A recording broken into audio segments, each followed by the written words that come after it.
ये जिस महिला की तस्वीर आप मेरे पीछे देख रहे हैं ना, ये कोई सामान्य महिला नहीं है। इनका नाम है जगरानी देवी जी और ये माता जी हैं भारत के महान सपूत चंद्रशेखर आजाद जी की।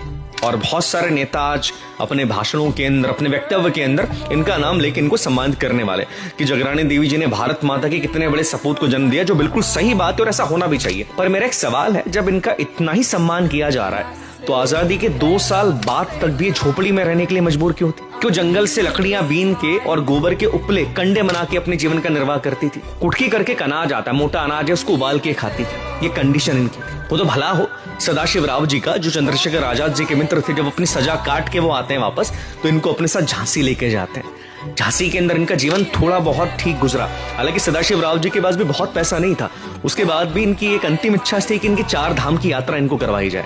इनको 4 धाम की यात्रा करवाई जाती है और 1952 के अंदर इनका निधन हो जाता है।